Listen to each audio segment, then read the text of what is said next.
কার বিদায় কার মরণ কখন হবে এটা কারোর জানা নেই।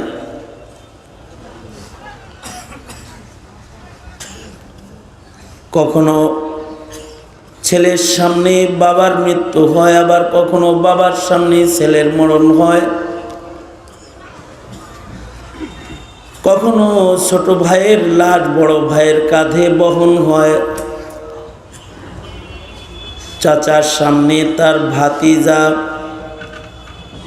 বিদায় নেয়, মায়ের সামনে তার সন্তান বিদায় নেয়।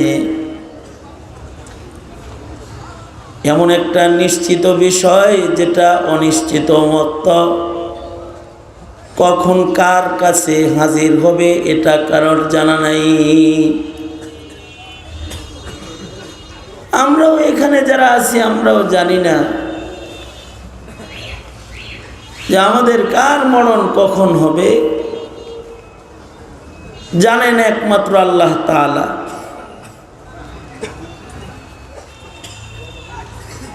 অনেকে জানার জন্য দোয়া করেছেন। ইমামে মালিক আল্লাহর কাছে দোয়া করছেন, আমার মরণ কবে হবে এটা যদি জানতাম তাহলে আমি মদিনার বাইরে গিয়ে হজের সফরটা আরেকবার সম্পন্ন করে আসতাম।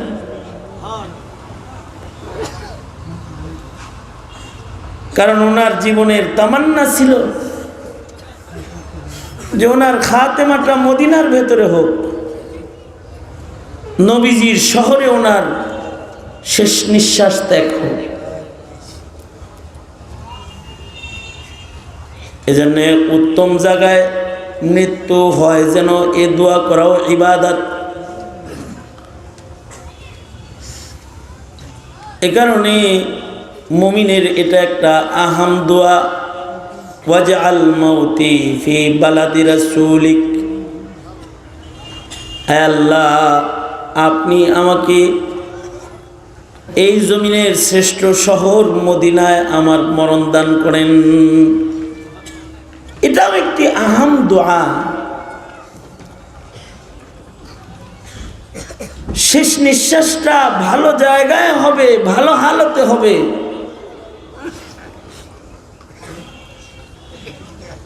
শেষ বিদায়টা সুন্দর হবে, এটা মুমিন সব সময় কামনা করবে এবং এটার জন্য মেহনত করবে।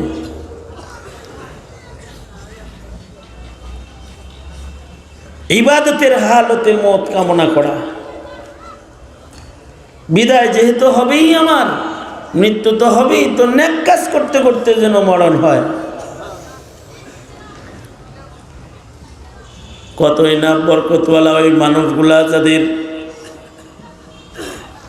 মরণ নামাজে দাঁড়ানো অবস্থায় হয়ে গেছে, কতই না খুশনসিব তাদের যাদের তাহাজ্জুদের সেজদার ভেতরে মরণ হয়ে গেছে। কাবা বাইতুল্লাহর তওয়াফ করতে করতে মরণ হয়ে গেছে। বদনসিব পুরা কপাল কত আছে যাদের কুফরি করতে করতে মরণ হয়ে গেছে।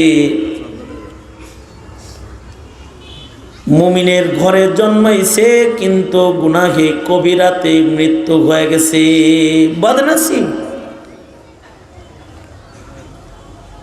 যেমন আমাদের দেশেও অনেকে গান গাইতে গাইতে মরে গেছে।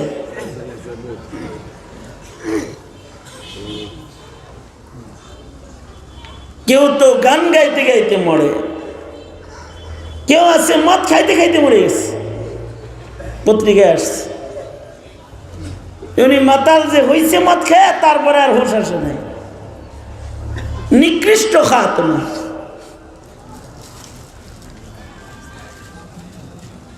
মুমিন হার হালতে এ কারণেই কোনো গুনাহ খাতা করবে না, কারণ মরণ কখন আসবে এটা তো সে জানে না। এখন যদি তার গুনার হালতে মরণ হয় তাহলে তো বিষয়টা ভয়ঙ্কর।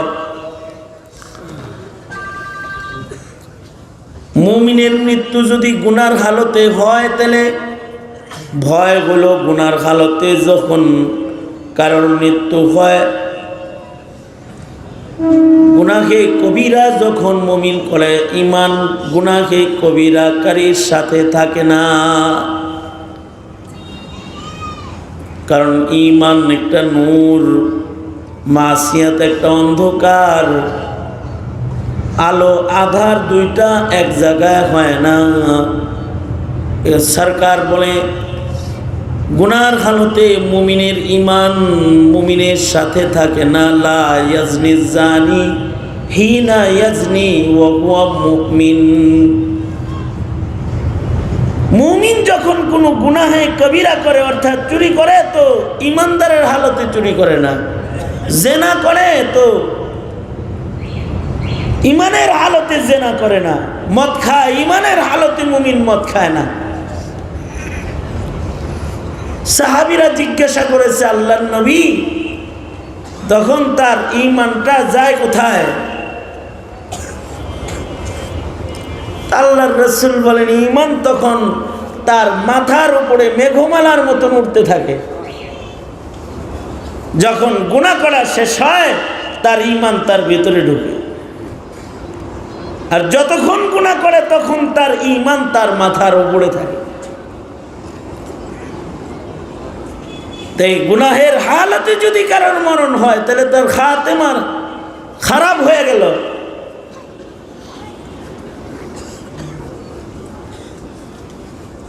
গুনাহের হালতে যখন কারোর মৃত্যু হয় তখন প্রত্যেকটা গুনাহের একটা বদবু আছে, আর প্রত্যেকটা ইবাদতের একটা খুশবু আছে।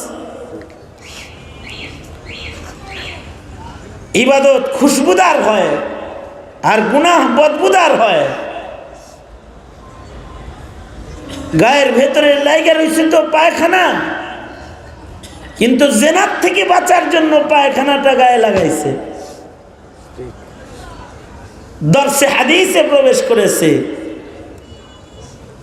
তো গায়ের থেকে খুশবু বের হইতেছে। উস্তাদ বলে কিরে খুশবু আসে কেন? তো যিনি জেনার থেকে বাঁচার জন্য নিজের গায়ে পায়খানা লাগাইছে, যেন মহিলার ঘৃণা তার ভেতরে আসে, আর মহিলাটা যেন তাকে জেনা করতে বাধ্য না করে, এই জন্য গায়ে পায়খানা লাগাইছে। কিন্তু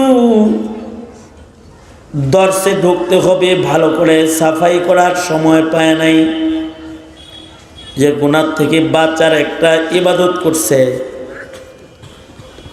এই ইবাদতের কারণে খুশবু বের হইতেছে। দর্শে ঢুকছে তো বলতেছে কেরে এত সুন্দর খুশবু মেখে এখন ঢুকলি। তো মানুষ যখন গুনাহের হালতে থাকে তখন তার বদবু বের হয়,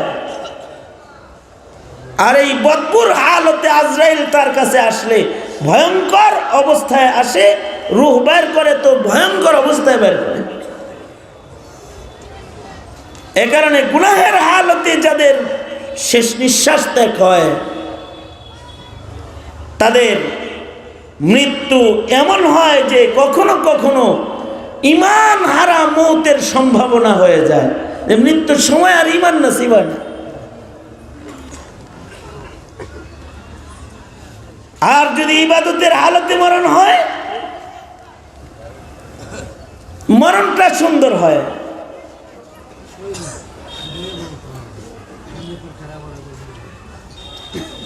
ইবাদতের হালতে ঈমানের উপরে অটল অবস্থায় যখন মরণ হয় তখন তার চতুর্দিক দিয়ে রহমতের ফিরিস্তা তাকে ঘিরে নেয়, জান্নাতের দ্বার তার জন্য খুলে দেয়া হয় এবং তাকে ডাকা হয়, আসো নিরাপদে জান্নাতে চলে আসো, এবার তোমার জান্নাতের মেহমানদারি হবে, ভয় নাই, মেজবান হবে আল্লাহ, মেহমান হবে তুমি। সুবহানাল্লাহ। ইন্নাল্লাযীনা ক্বালু রাব্বুনাল্লাহু সুম্মা ইসতাকামু তাতানাজ্জালু আলাইহিমুল মালাঈকাতু আল্লা তাখাফু ওয়ালা তাহজানু ওয়া আবশিরু বিল জান্নাহ وابشروا بالجنة التي كنتم توعدون نحن أولياؤكم في الحياة الدنيا وفي الآخرة ولكم فيها ما تشتهي أنفسكم ولكم فيها ما تدعون نزلا من غفور رحيم সুন্দর সুন্দর এলান তার সামনে হইতে থাকে, ভয় নাই, আসো তুমি মেহমান, তোমার মেজবান হবে স্বয়ং আল্লাহ, জান্নাত পাবা। এখন যে সেখানে যা চাইবা তাই পাইবা, কারণ এমন এক মেজবানের মেহমান হইবা যার কাছে কোনো কিছুর অভাব নাই। যা ইশতেহা হবে, চাইতে হবে না, কল্পনা করবা সেটাও পেয়ে যাবা। এমন জগতের দিকে তুমি যাইতেছ। এভাবে তার ইবাদতের মরণ হইলে তখন তার খুশখবরি আসতে থাকে মরণের সময়। এমনকি যারা ইবাদতের ময়দানে অটল থাকে তাদেরকে তো আল্লাহ তাআলা নিজে ডাক দেন, ফেরেশতারা ডাকে তাকে। যেমন সিদ্দিক আকবর ইবনে কুহাফা খলিফাতুর রাসূল যখন মৃত্যুর সময় হলো, তো তখন ওনার সামনের থেকে আওয়াজ আসতে লাগলো, ইয়া আইয়াতুহান নাফসুল মুতমাইন্নাহ ইরজিই ইলা রাব্বিকি রাদিয়াতাম মারদিয়াহ ফাদখুলি ফি ইবাদি ওয়াদখুলি জান্নাতি। মরণের সময় এরকম আহ্বান আসতে লাগলো। কাতিবে ওহী আমিরে মুআবিয়া রাদিয়াল্লাহু আনহু মৃত্যুর সময় ডান কাত হয়ে শুইছেন, কিবলামুখী হয়ে শুইছেন। আজরাইল আসছে, এসে মুসাফা করছে এবং সামনের থেকে কোরআনের আয়াতের তিলাওয়াতের আওয়াজ শোনা গেছে, ইয়া আইয়াতুহান নাফসুল মুতমাইন্নাহ বলে ডাক দেয়া হয়েছে। কত সুন্দর তৈয়ার প্রস্তুত মৃত্যু ওনার হয়েছে, যে মৃত্যুর আগে উনি ওনার নাখুন কাটলেন, মুখ ছোট করলেন, পবিত্রতা হাসিল করে কেবলামুখী হয়ে ডান কাতে শুয়ে পড়লেন। জিজ্ঞাসা হলো, এই কাজগুলো আপনার ইয়াউমুল জুমআর কাজ, এগুলো এখন কেন করতেছেন? আমিরে মুআবিয়া বলে, এগুলো এখন এই জন্যে করতেছি, প্রস্তুত হইতেছি, একটু পরে মাশুকে হাকিকি দিদারে আমি যাব। আমি ময়লা নিয়ে যাব নাকি, সাফাই হাসিল করতেছি। একটু পরে মাশুকে হাকিকির কাছে যখন যাব, তখন যেন পাক সাফ হইয়া যেন যাইতে পারি, পবিত্র হালতে তার কাছে হাজিরা দিতে পারি। মরণ কত সুন্দর মরণ! আল্লাহর কাছে এইরকম মরণ কামনা করা আর এইরকম মরণ পাইতে সকল গুনাহ বর্জন করা। পৃথিবীতে যত মুমিন মাইয়িত আছে, এর ভেতরে ইবাদতের হালতে যে মাইয়িত গুলো আল্লাহর কাছে ইবাদতের হালতে চলে যায়, এরা দামি মাইয়িত। এদেরকে রহমতের ফিরিস্তারা ইস্তেকবাল জানায়। মাইয়িতের ভেতরে সবচেয়ে আফজাল মাইয়িত হলো যারা শাহাদাতের দস্তরখানে মৃত্যুবরণ করে। এরা হলো মাইয়িতের ভেতরে আফজাল মাইয়িত।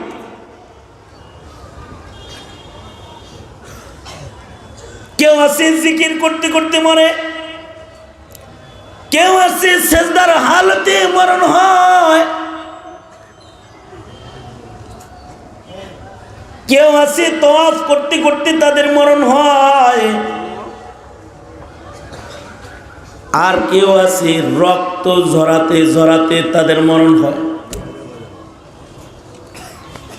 কেউ আছে চোখের পানি ফেলতে ফেলতে মরণ হয়, আল্লাহর প্রেমে কাঁদতেছে, দোয়া করতেছে, চোখের পানি ঝরতেছে, ওই হালতে মরণ হয়। আর কেউ কেউ আছে গায়ের তাজা রক্ত ঝরতে ঝরতে তাদের মরণ হয়।